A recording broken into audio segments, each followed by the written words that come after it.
If your creative push has helped you, you can help out this show by shopping on Amazon. Just head to yourcreativepush.com/Amazon. That will take you right to Amazon.com and you can do your shopping. It won't cost you anything extra, and a percentage of your purchases will go directly to helping to host your creative push. And especially with the holidays coming up, you can make a big difference just by buying the stuff that you were going to buy anyway. Again, the link is yourcreativepush.com/Amazon. And thank you so much for thinking about the show and for helping out. Your Creative Push, episode 311. Just like do what you really, really, really love and work really hard because it does pay off.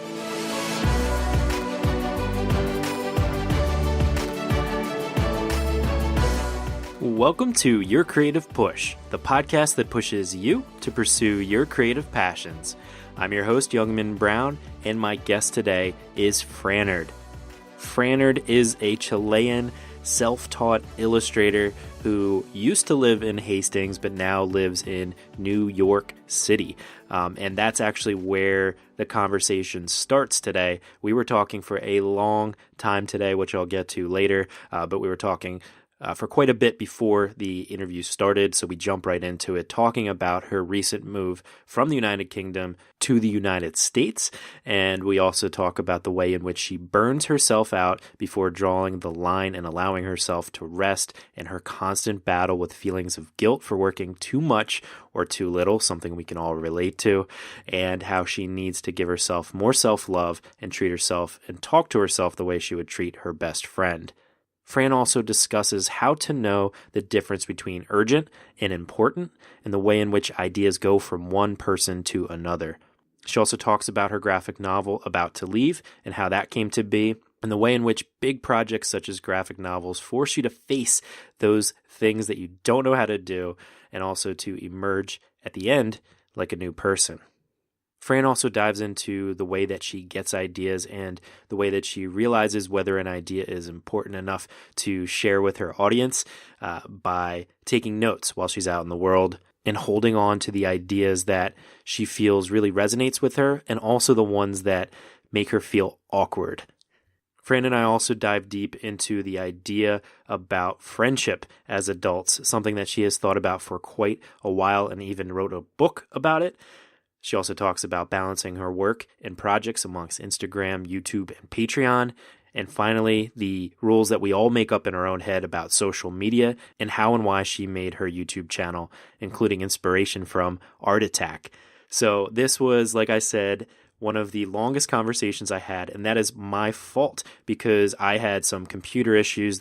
My computer crashed. Some of my audio was unusable. Thankfully, Zencastr, which is the program I use to record, saved the day. But Fran handled this interview like an absolute professional. Her attitude was always amazing, and I kept her on the line for a long time, and I disappeared at some points in the interview, and she just sat there and sang to herself, wondering where I was. Such a great attitude, and somebody that I consider a friend now after our 2-hour-long conversation, and some of that singing will be featured at the end of the episode if you stick around. But without further ado, please sit back, relax, and enjoy my conversation with the amazing Frannerd. Well, tell me about the move. About the move. So we moved from, God, I feel like we have been, it's a fact, it's not a feeling, but we have moved for like a lot for the past 6 years. And over a month ago, we moved, Ed and I, my husband, we moved from the UK to the US. And it's been surreal, Youngman, to say the least. It's weird. It's so weird to be here. It's so New York. weird.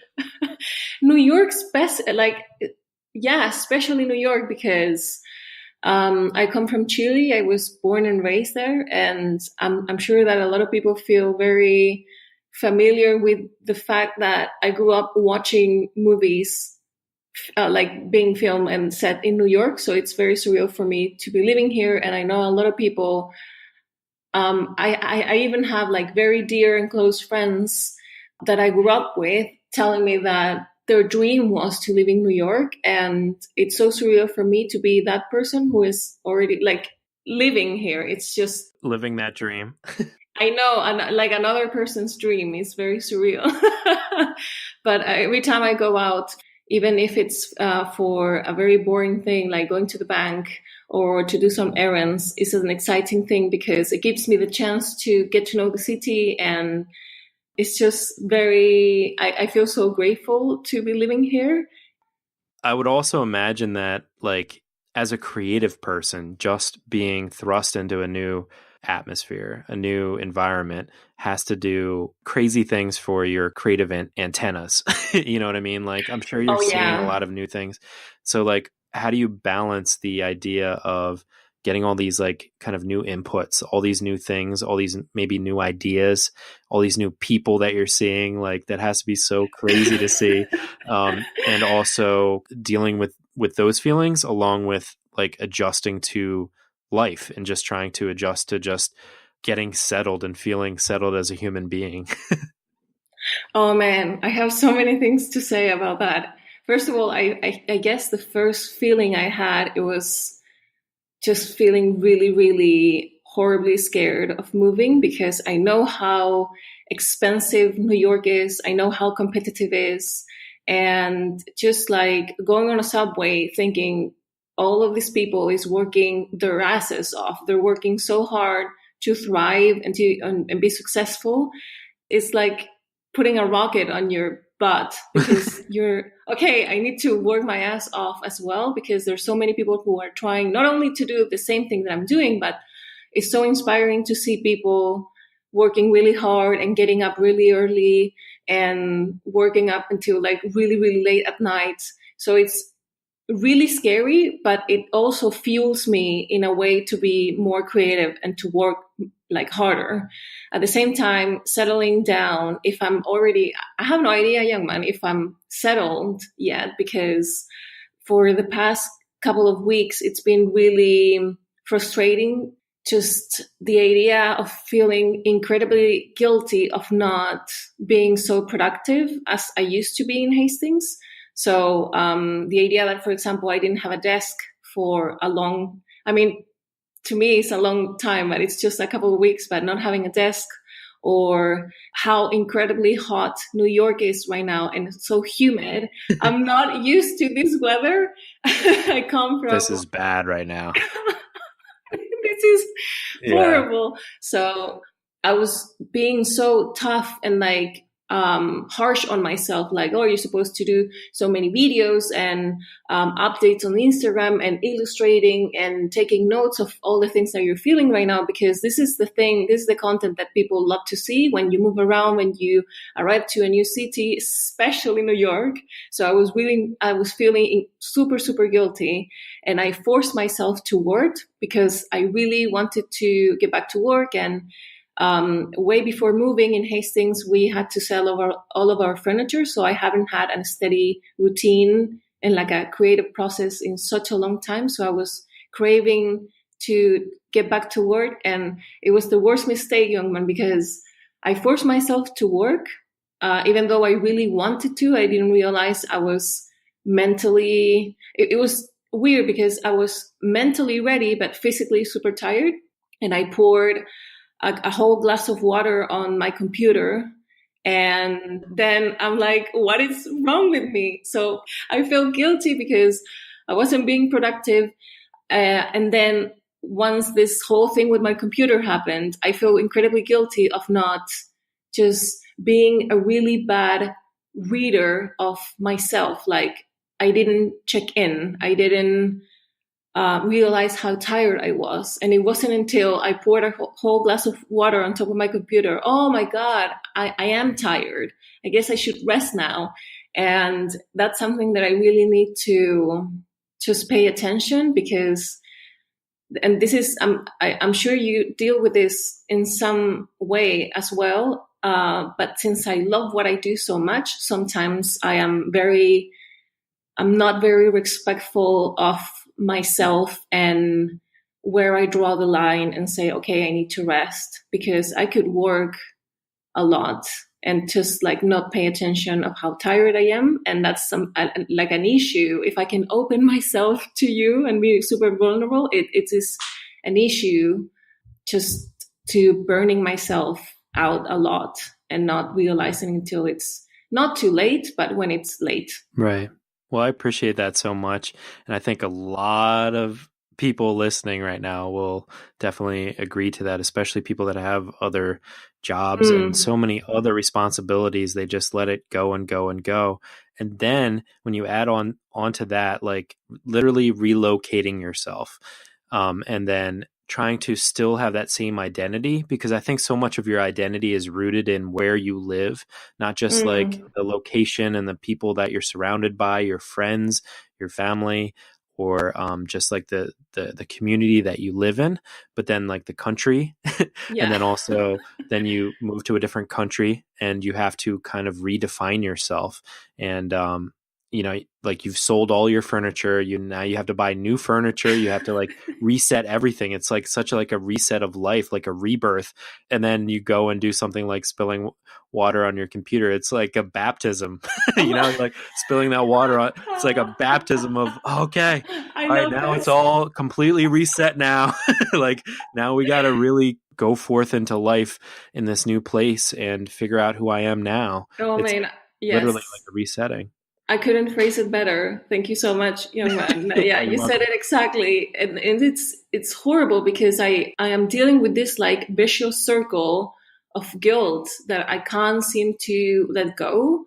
I feel guilty all the time. And I know it's another thing that I need to work on myself, because it's reflected on feeling guilty of not working enough, or feeling guilty of working too much, or feeling guilty I didn't give my 100% on every single project, or if I'm not like being super productive on certain day, I feel incredibly guilty as well.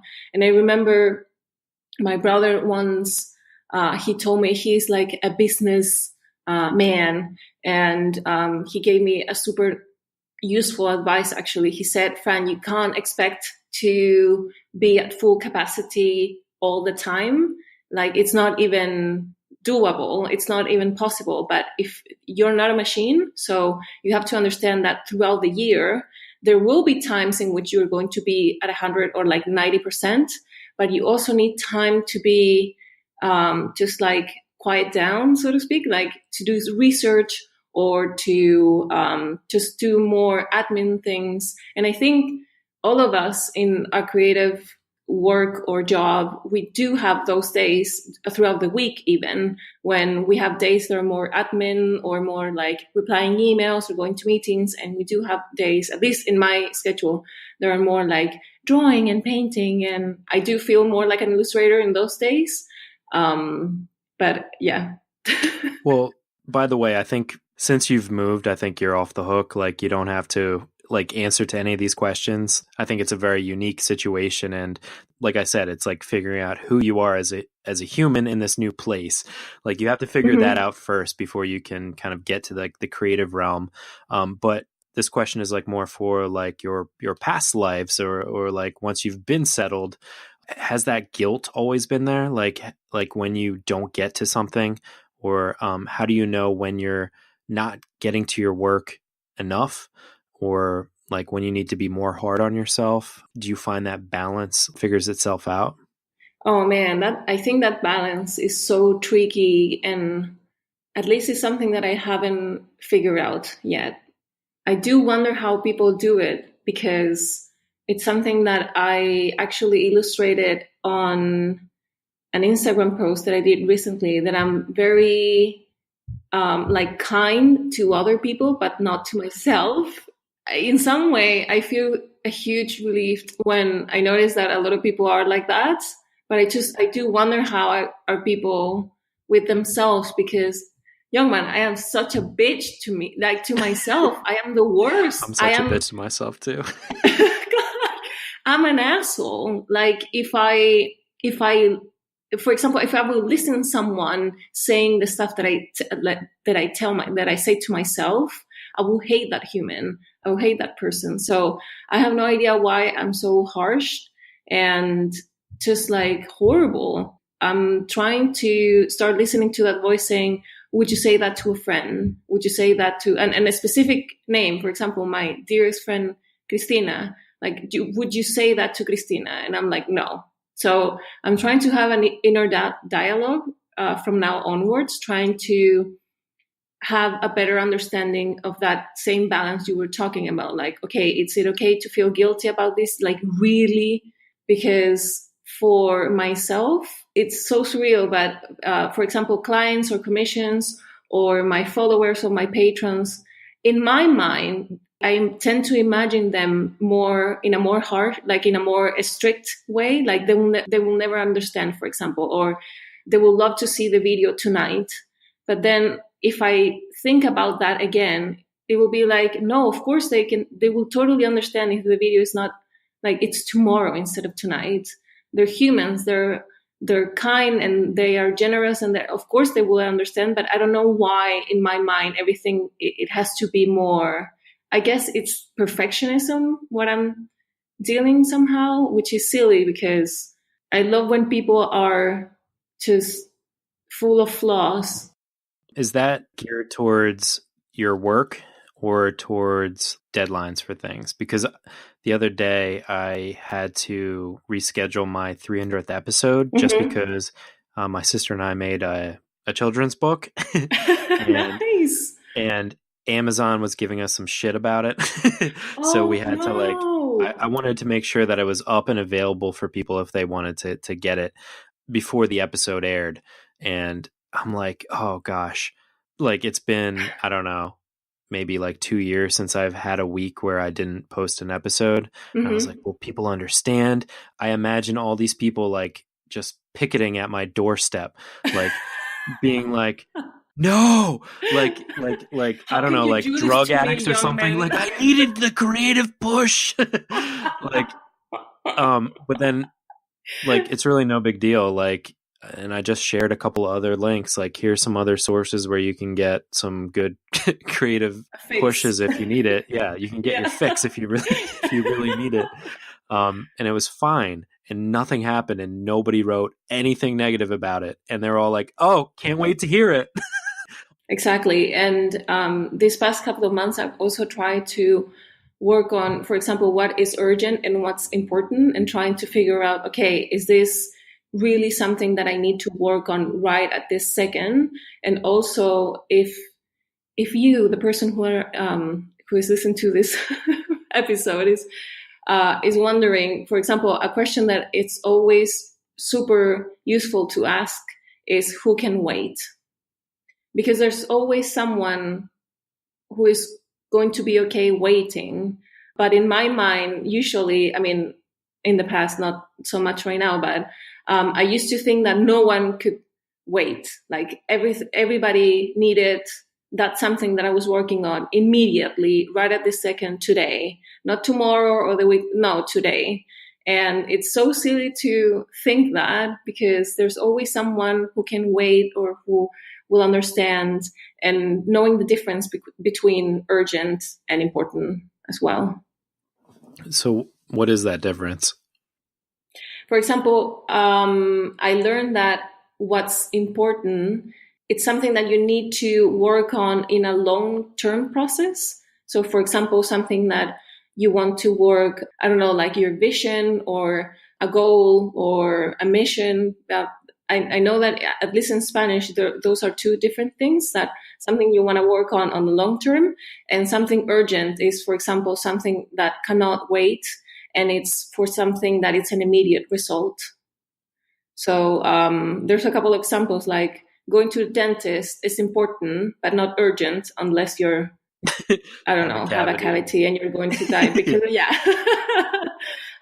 picking your kid from school is urgent and important at the same time. So you need to, sometimes they cross, sometimes they're one and the other, but most of the time is one or the other. I don't know if that might make sense. Of course, I gave very like extreme examples, but at least knowing those differences, it's been much easier for me to say like, okay, I don't need to do this today. Right. I feel like sometimes when you get like when you really get to know your creative self, sometimes you understand when something is urgent though. Like when something is an idea that's like fleeting. And if, I don't know if you've ever read Liz Gilbert's Big Magic, but like Oh, if yes. you don't get to that idea right now, like it's going to go to somebody else. Like there's that urgency where like, all right, like this is your time to do this. Like however busy you are, like this like crazy weird idea that you have, like you either have to at least write this down or at least get started on this thing, or else you're never going to do it. I know exactly how you feel, because she also says that if you don't do it, it will go to someone else, and that just like feeling makes me go crazy, because it's like, okay, I need to write this down right now, just because to make sure that this idea understands somehow that I do want to fulfill it and just like complete it, but not, I can't physically do it right now. Right. Well, and one of the ideas that you did decide to continue with is your graphic novel, About to Leave. I was wondering, could you tell us how that came to be? Oh man. So About to Leave is a graphic novel about my honeymoon with my husband, Ed. And I drew, I mean, how can I explain this? So when we traveled, the only way we could afford that trip, because it was a huge trip, we traveled for about 5 weeks. We went to Germany and to the US. We went to France.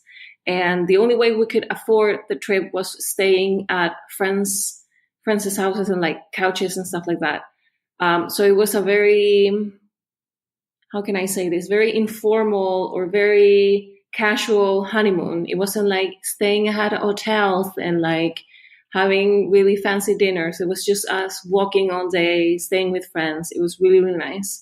And at the time, as well as traveling and having this whole adventure, geographically speaking, like we were going to all of these amazing cities and like eating vegan food and getting, like, we met so many people around this trip. We also were living in this transition about the getting used to the idea that we were going to leave, or like, yeah, I guess leave our friends behind.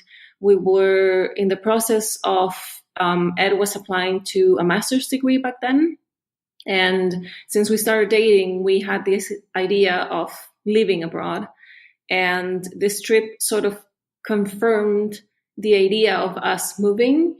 And it was a huge crisis because I'm very attached to my family and to my friends. And the circle of people that we somehow developed in Chile was really, really close and safe.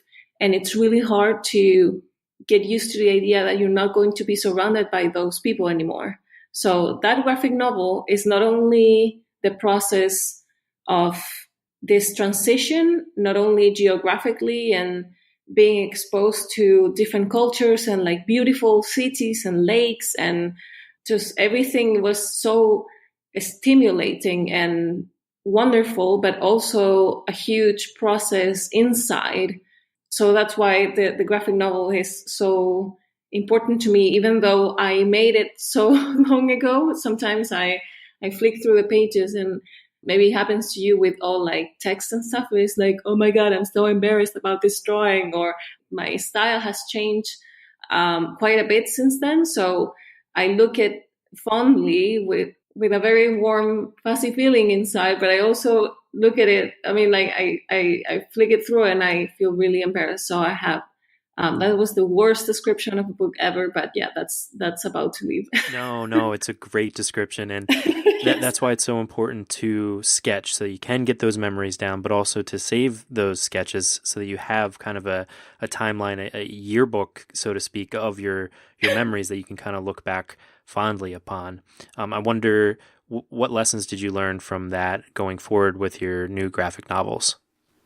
So I published a couple of scenes in between, and I'm about to translate. I mean, I'm in the process of translating the last graphic novel I did with Ed, which is about friendship for adults.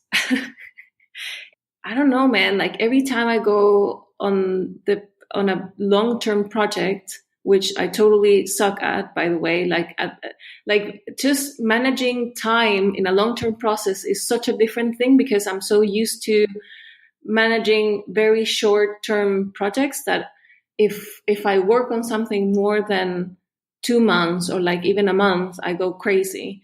And a graphic novel is a test to yourself. It's like writing a book. And I wasn't even like writing the graphic novel. I was just like illustrating it. But you come across and you face all of your flaws as an artist and as a creator because you're exposed to all the things that, for example, I couldn't draw. I had no idea how to draw. Or I was exposed to like redesigning my way of composing pages or totally hating what I was doing and then totally loving what I was doing. And I love when people are very frank and open to the process of doing a long-term project, especially books, because there's a way that people tend to romanticize the creative process of doing a long-term project. And when you're doing a book, there's nothing romantic about it because I feel like my friend Jen Campbell, she's a writer, and she told me once, or I think I watched her in one of her videos, she said that when she's writing a book, she dies some way because the person who started writing the book is not the same person who finished the book. So you're being reborn again, even like multiple times. And it's exactly what I went through and what I go through every time I do graphic novels. It's the same process that my husband goes through every time he writes a play. He's a playwright as well as a writer. And every time either one of us is in a creative project, we're like mental people. Like, just like we go, young man, we go nuts because we go through these spaces and we love taking long walks. When we were living in Hastings, which is a city by the sea, we used to take these very long walks and just like breathing fresh air and just like talking, oh my God, I have this idea. This is amazing. It's just like 10 minutes later, oh my God, it's the worst idea. I don't know what I was thinking. It's just like word vomiting everything that we were going through. I'm sure you go through the same thing. Oh, and you say that so forlornly too. Oh, Hastings. Do you go through the same thing when you're... Oh, absolutely. Man, it's horrible. Oh, we all go through it. Every creative person goes through it. And that's actually one of the great things about being a creative person is that you get to go through all of the things that you need to go through, all of the emotions, and you can get through, you can actually figure out that you have to go through something, that there's something that you need to kind of figure out through your creativity. I mean, I now know why artists, like, we need a support system, like a support group, because sometimes it's so hard to explain what we're going through. And I don't know, just the idea that someone is just like nodding and saying, I know exactly what you're going through, everything's fine. Or sometimes, like, I don't know, I will never be sick of listening Ed complaining about like something that went wrong to the play, and I'm sure he won't be ever sick of me talking about the graphic novel. But sometimes it's like so awesome to talk about this with more people, or that's the same balance we were talking about, like when it's okay to have a break and just like go out by this and like walk by the sea, or when it's time to put an all-nighter and work, you know? But how do you determine which problems or which kind of resistances or things that you're going through in your own life are worth exploring further and trying to figure out, like through your art or writing or whatever, or even discussing with your husband or with other people, other creative people, that support system we were talking about. And then once you kind of start fleshing those things out, those problems out and figuring them out, how do you determine which ones are worth kind of sharing with your audience? Oh God, that's always a tricky question, because I feel like every time I feel something is resonating with me at the particular moment, the first thing that I do is I take notes, a lot of notes about what I'm going through. Even like if I'm going on the subway or outside and I just witness something, or about like external things, like other people, or I witness something in myself, I just write it down. And even if it's funny or if it's sad or whatever it is, and if it resonates with me in some deeper level, I know it's a good stuff. If I feel incredibly awkward about it, I know it's also very good stuff, because every time it's just that I remember how I feel when I read things online, or when I read certain books and I feel, for example, oh my God, I can't believe this person shared this about their lives, something very intimate or something very vulnerable that they're ashamed or they're happy about, or some experience that I went through the same thing and I'm like, oh my God, this is so amazing, or it made me happy somehow. And I try to remember how I felt about others, like what other people share, and I tend to do exactly the same thing. It's the content that resonates the most, at least in my perspective, is when people open themselves up, especially the daily mundane lives. It's something that drives me crazy in a good way. Right.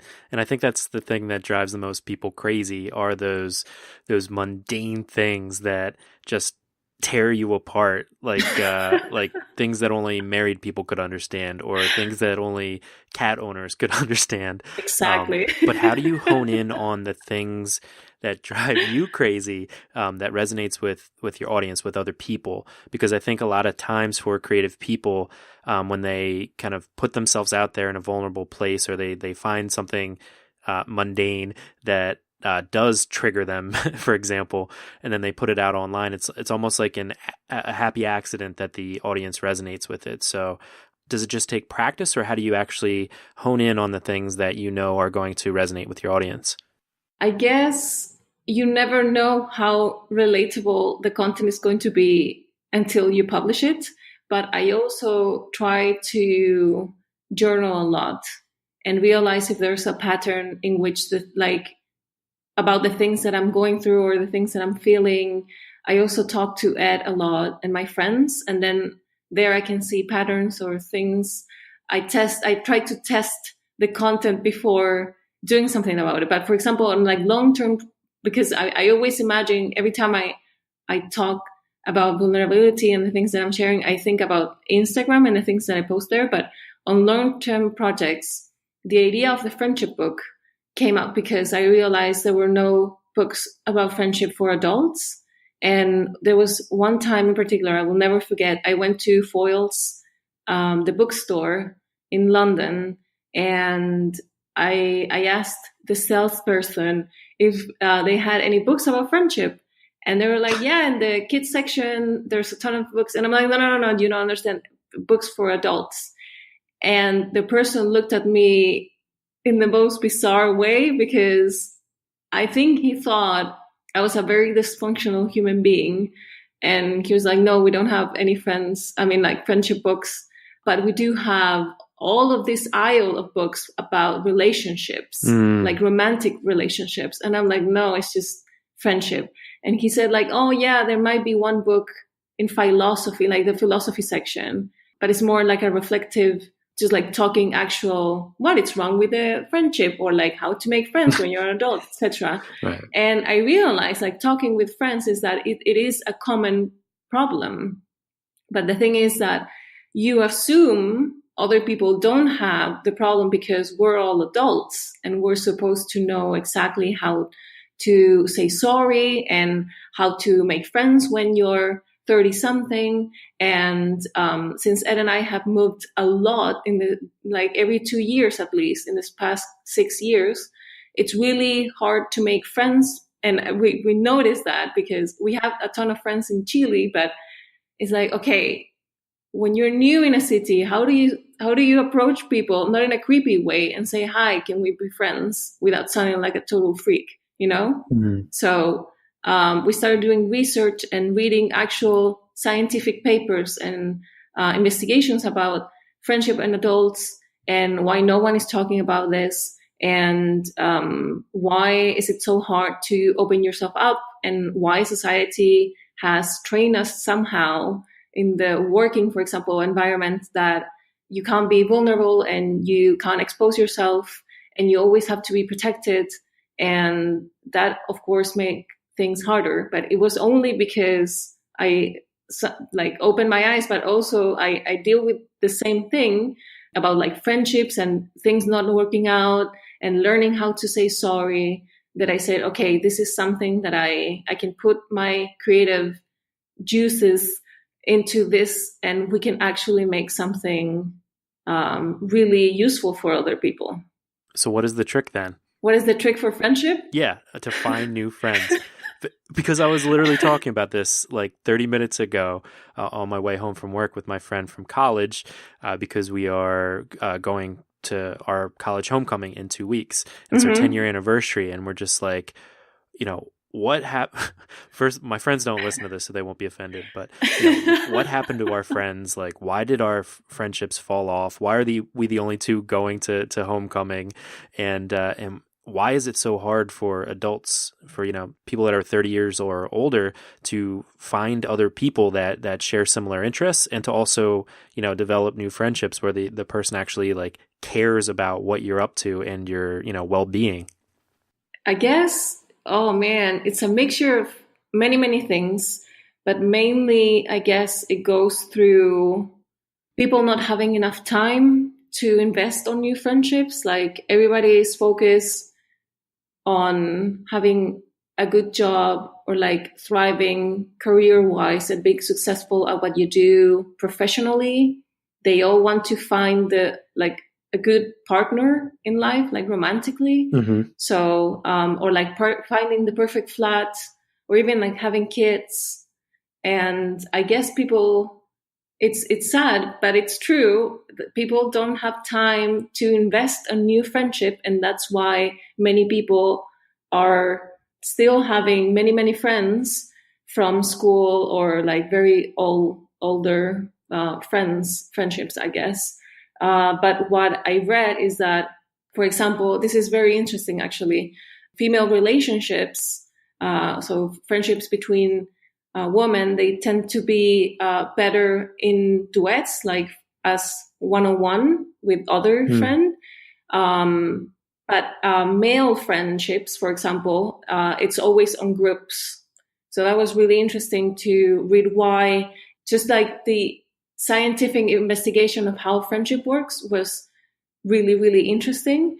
And also the idea that it's really hard nowadays to open yourself up and have an open communication friendship with someone, because of what I said. I guess the idea that in a working environment, you're being taught that you have to be always professional and never open yourself up. I guess I'm talking about like the quintessential agency or like business type working environment, which I have been a million times before being a freelancer. And we actually were encouraged of not showing feelings, or not like not touchy-feely, but just the idea of not being too sentimental, like giving your emotions away, because you need to work and focus on that. And it's very easy to expand that feeling to your personal life as well. So yeah, that's, I guess, what I learned doing the book. I mean, in many things in between, but that's mainly the reason, I guess.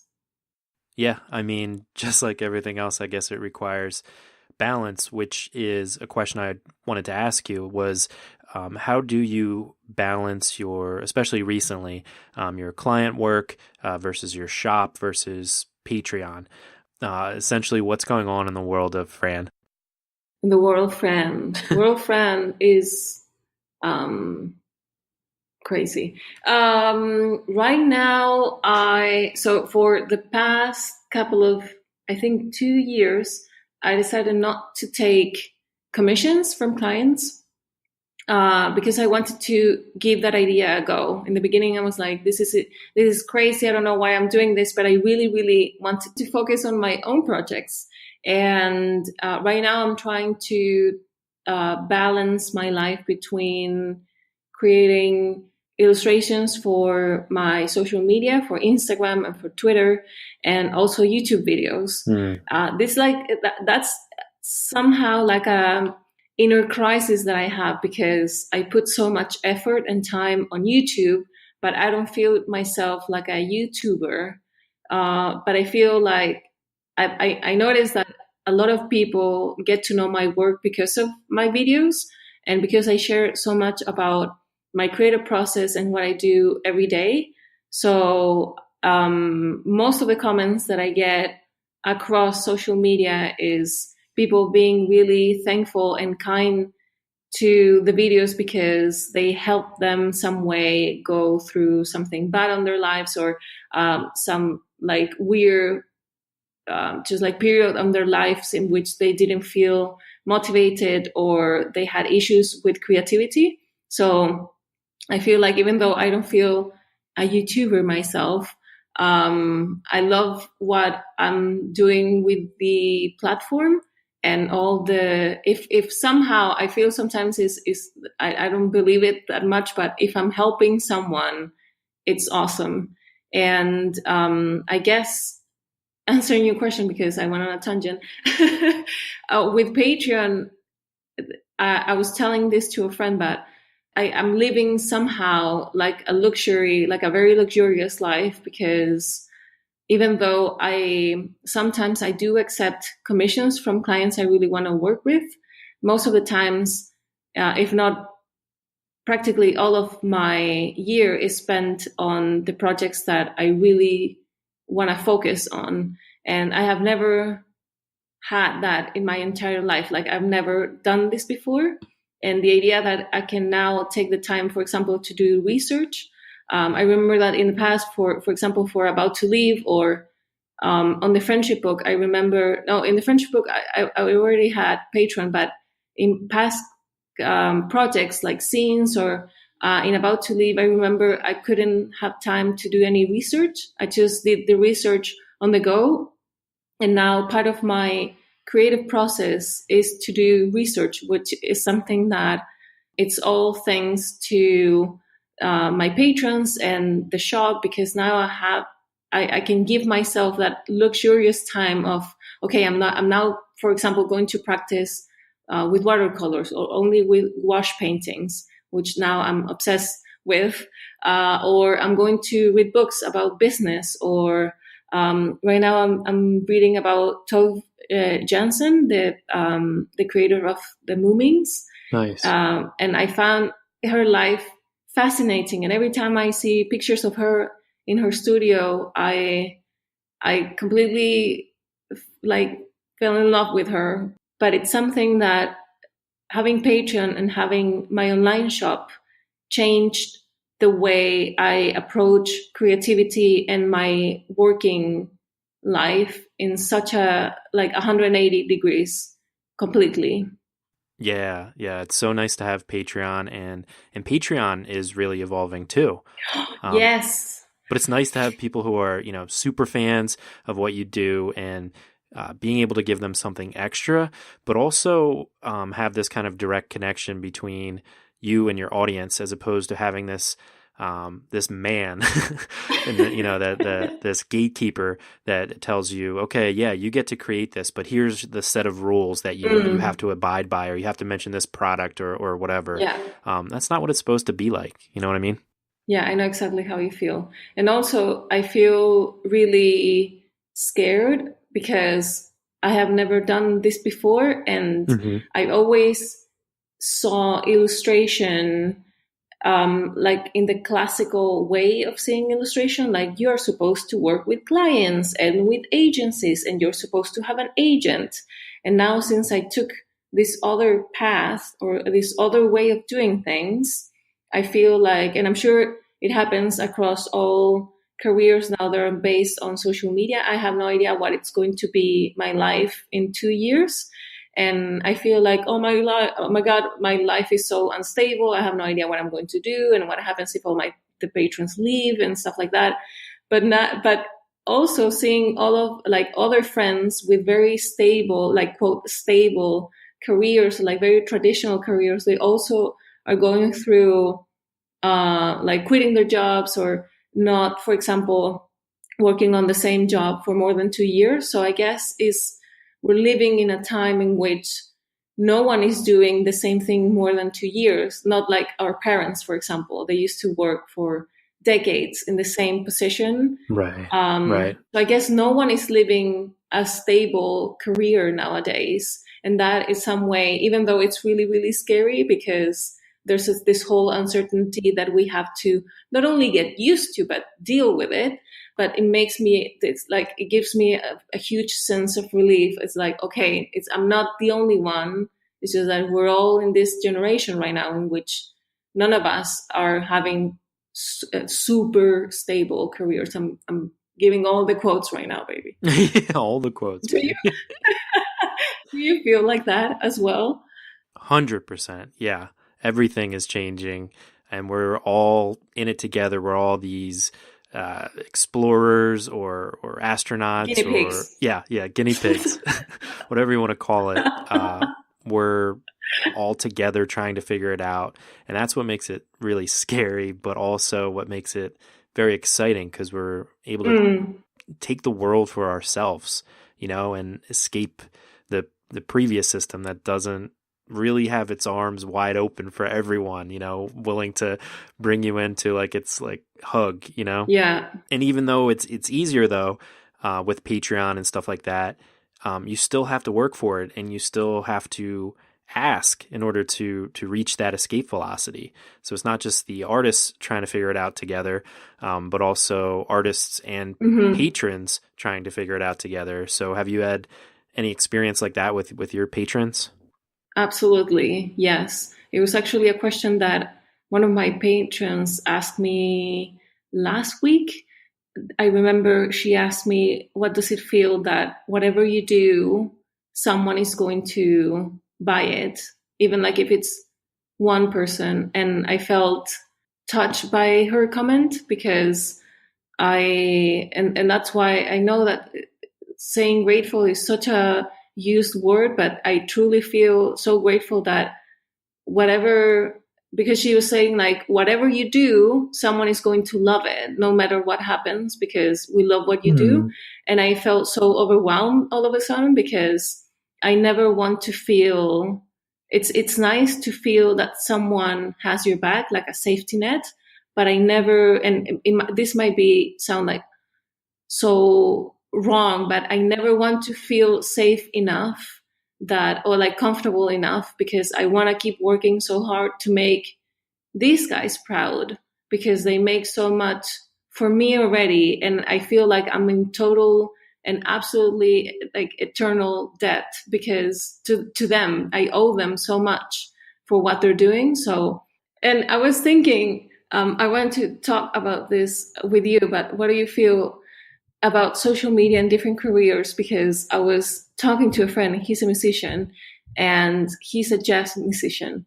And he's like, I don't know how to bring social media to my industry because it's still super traditional in some sense.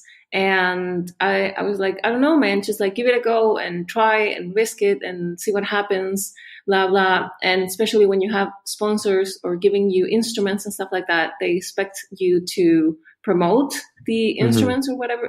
I know it changes from industry to industry, but I also remember I used to make these very stupid rules in my mind about social media. If I'm an illustrator, I can't have a YouTube channel because they're both visual resources, visual things. So they will just clash. They won't complement each other.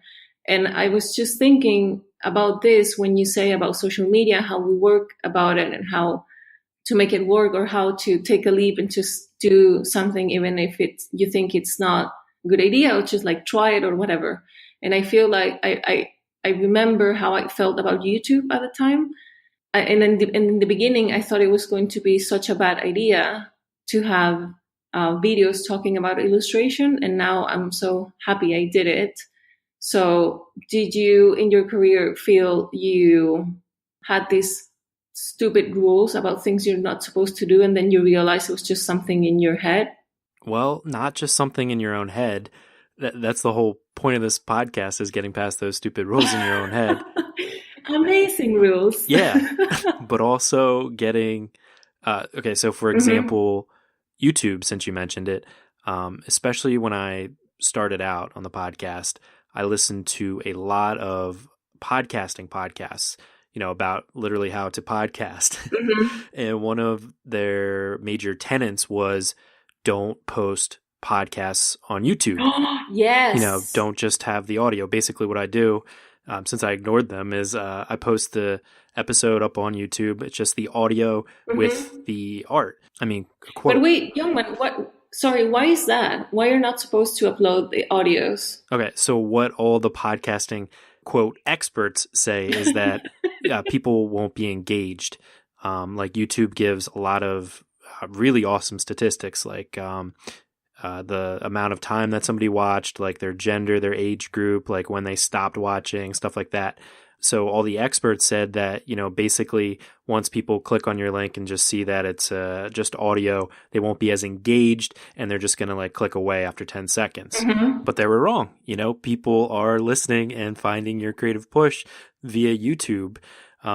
It's not a crazy amount of listeners, and certainly way more people listen from, iTunes or whatever, but it's just another way for people to find the podcast. And a ton of people have found the podcast through YouTube and are commenting and being inspired. People just leave the audio up on their phone or on their desktop and open up another tab, and it's just like a different way to listen, but also a different way to find the podcast. People are searching for maybe a particular guest that was on the show in YouTube to find interviews of them specifically on YouTube as a search engine. Yes. And they're finding the podcast that way. So sometimes you have to not only ignore those rules in your head that you tell yourself, but also the experts, like what people tell you isn't going to work. Like it can't hurt to try it, to just put it up on YouTube. All it takes is like a re-upload or whatever, and to find ways to repurpose your work to get to get a new audience. And also now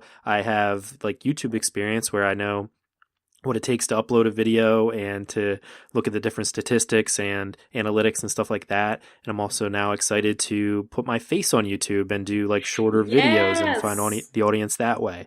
You know what I mean? Which is actually something that you have been doing very well thank you, baby. recently. So what has that experience been like? Just a very awkward journey, baby.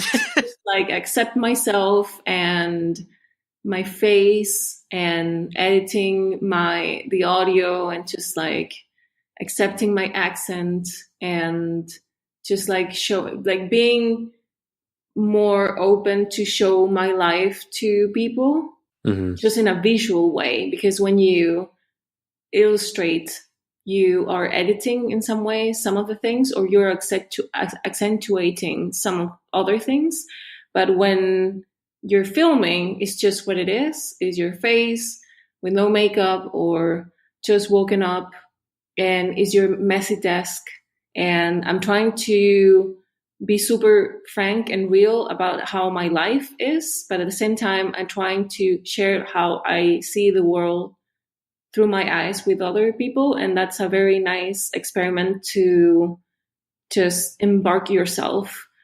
I realize how much I enjoy filming. I do not enjoy editing that much because it's very tiring. Oh God, it's the worst. But I love filming and I love sharing my daily life with other people. And since I'm a very curious person with other people's lives, I know that if someone out there is just as curious as me, they will, I don't know, they will like how my kitchen looks. Or I remember I started watching YouTube for a while now, but I remember thinking there's so many girls like talking and like sharing makeup and how to do a full face of makeup and stuff like that. I wish the makeup. Yes, I wish there was someone talking so equally passionate about like art supplies or just like sketchbooks reviews or inks and how to paint with watercolors, or like just like art supplies in general. And when I was a little kid, I used to watch Art Attack like crazy, and I didn't remember this, my mom reminded me, but I used to put a mirror just above my table and my hands. So I used to pretend that I had my own art show when I was a kid. And I've never told this to anyone. So the mirror was the screen, so I could actually see in front of me what I was doing.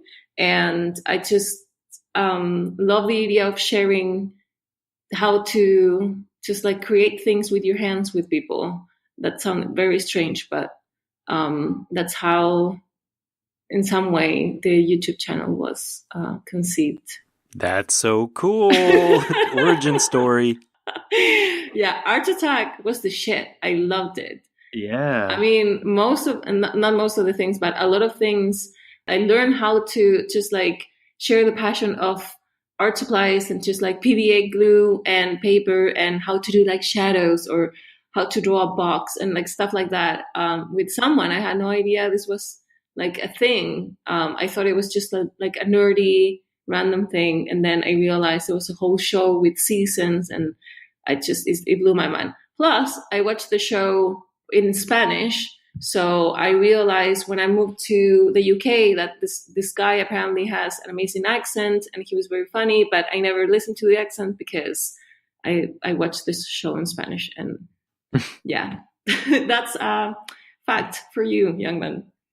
I love it. A very just like useless fact, but No, it's so true though. And that I've told this story before, but that was the whole genesis of this show. Was this podcast I listened to. It was called Entrepreneur on Fire, and it was this guy who interviewed entrepreneurs and asked them, a series of questions, and it was a daily podcast. So I was like, man, this has to exist for creative people, like a daily show that inspires creative people. And that's what I decided to do, was to create a daily show. And then of course the show evolved into something different, something more conversational and more longer form, and not every single day, because I couldn't keep up with that.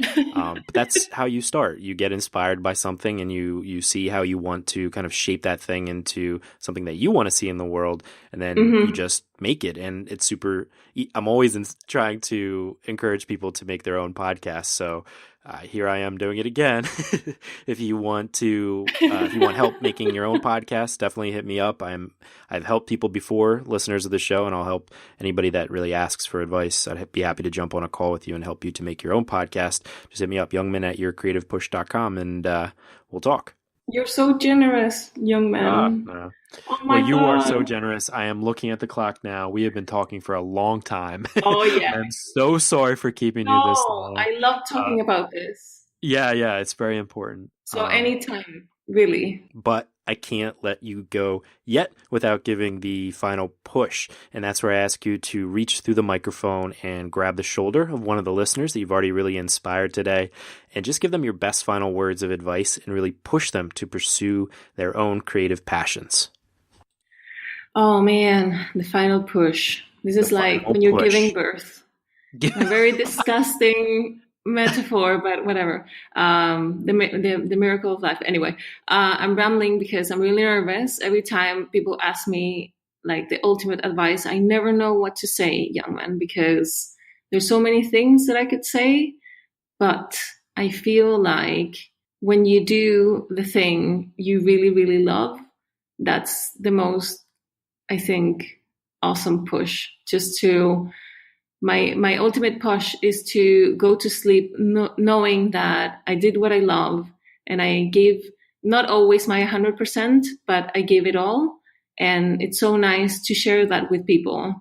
And that's it. Like the idea, I know it's a very fatalist way of seeing life, but we're only here like once. Like I hate to say, like, ending the podcast like this, like we're all going to die, but we're all going to die. So just like do what you really, really, really love and work really hard, because it does pay off. And I just wish you guys the total best. You're incredible and you're amazing, and you have like every perspective of every human being is different, and it's so nice to share all of that things that make us unique with other people. That's my ultimate push. I hope it was good enough. No, it's so true. Life is so fleeting, whether you're getting to your creative passions or not, whether you're doing the thing that you love or not. So I know. You might as well get to the thing that you care about the most and enjoy and get the most out of this life. Frannerd, thank you so much for coming on the show. I am again so sorry for keeping you so long and for all the technical difficulties and everything. No, really. I love talking about creativity, and I love what you do. And thank you so much for having me in the show. It's been a true honor. Thank you so much. If you want to find Fran, you can head to her website. That's frannerd.cl, FRANNERD.cl. And she is everywhere on social media. You can find her on Tumblr, Frannerd Work, Instagram, and Etsy. She is Frannerd. YouTube, she is Frannerd13. And we'll have everywhere you can find her listed at today's show notes page, yourcreativepush.com/Frannerd. Fran, thanks again. Thank you so much, young man. Thank you. Yay, bye. Yay. My hugest of thank yous to Fran once again, listening back to that episode, which was kind of a difficult edit because of all the technical difficulties that we had. It still put a huge smile on my face, and talking to somebody like Fran with her attitude and just the way that she looks at life really made me feel like I made a new friend in her. And that's kind of what I wanted to talk about at the end of this episode, is the idea of friendship, especially friendship as adults. It's something that I literally was thinking about before speaking with Fran, as I said, just, what happens to our friendships and why is it so hard to find friendships as adults, but also thinking about what happened to our friend Nathan Carson, meeting friends online and making friendships just from a simple podcast interview like me and Nathan, or like having this kind of friendship that's people don't really consider a friendship because it's not, you haven't even met the person in real life, but you can make these connections online if you hold it true yourself. Don't worry about what other people think, or that this is a very new territory that we are exploring as human beings in the technological age that we live in, to be able to jump on Skype or email somebody and to have a conversation and to develop a friendship, even through commenting on each other's art or in the Your Creative Push Facebook group or Discord chat or wherever it may be. Like, these relationships really matter. It's something that I've really been thinking about a lot recently, and I hope that you are thinking about that as well. Not only finding ways to nourish these relationships that you make online or make with other creative people, but cherishing them and also continuing to nurture the previous relationships that you've had. Perhaps reach out to old friends that you used to have these huge connections with. Maybe you've moved to different locations, or maybe you've just fallen apart. Find ways to rekindle those friendships, because I think that this is one of the most overlooked things in today's world. And I'm so happy for Fran to kind of bring it back to light, to think about and to try to tackle this idea that friendship is hard as adults. It's a weird thing, but we are social creatures. That's how we evolved, and we are supposed to be with one another, making real connections. Hopefully, Your Creative Push is a good friendship for you when you are feeling low or needing to get past your resistances. But the friendships that you have in real life or online, those connections matter. So definitely continue to pursue them, continue to nurture them, and make art for each other. On next week's episode, we have Marco Bucci. Marco is a talented artist, illustrator, and teacher, and he comes on the show next week to talk about his creative process, his YouTube channel where he teaches people how to get past some of their creative resistances, how to think about artistic concepts, and most importantly, how to make art. If you want to find out more about Marco, you can head to his website, marcobucci.com, marcobucci.com, or on Instagram, he is Bucci Blog, and we'll have that all linked up at today's show notes page, along with everything we talked about with Frannerd at yourcreativepush.com/311. But that's all I've got for you today, so hopefully you were inspired to go and get your creative work done. So go and get it done, and we will be here for you next week if you need that push again, or if you need a friend, we will be here for you. I love you all so much. Go get some amazing work done, and we'll see you next time. Bye. Never miss a push. Head to yourcreativepush.com/subscribe to find the easiest way for you to subscribe to the podcast. Hello? Hello? Young man is gone. Where is young man? Young man, na na na na na na, young man. Young man, I can't see you. I bet you're just disappearing because you want to put these singing songs at the end. Yeah, I'm just here by myself. He's not here. Yeah. Young man. Young man. I know I'm not supposed to close this window because if I close it, I will lose all the footage. I mean, it's not footage, but the recording. What should I do? Does this mean that the future young man will listen to this audio?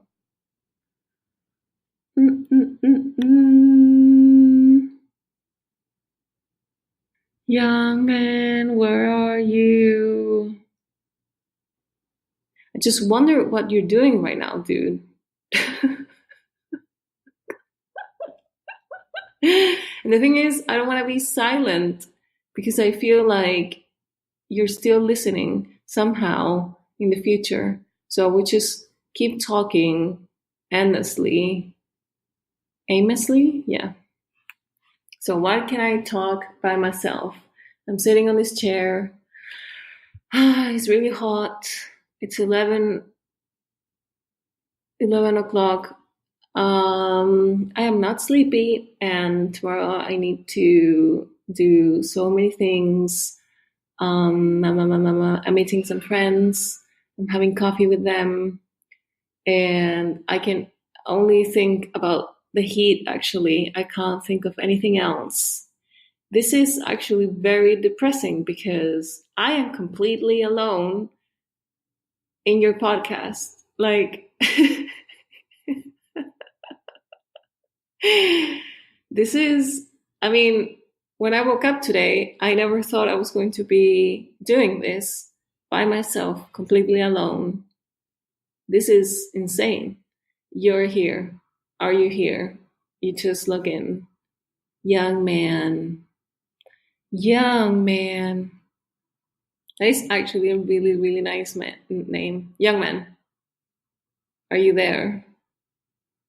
AC Brown control to Major Tom. Young man. I see you're online, but you're not talking. Oh, it's because of something I said, like your computer crashing. Your computer hates me. You there? Hi. You lost me? Young man, I haven't stopped talking since you left. No! What did you say? God, like about everything, about yeah. It's been a journey.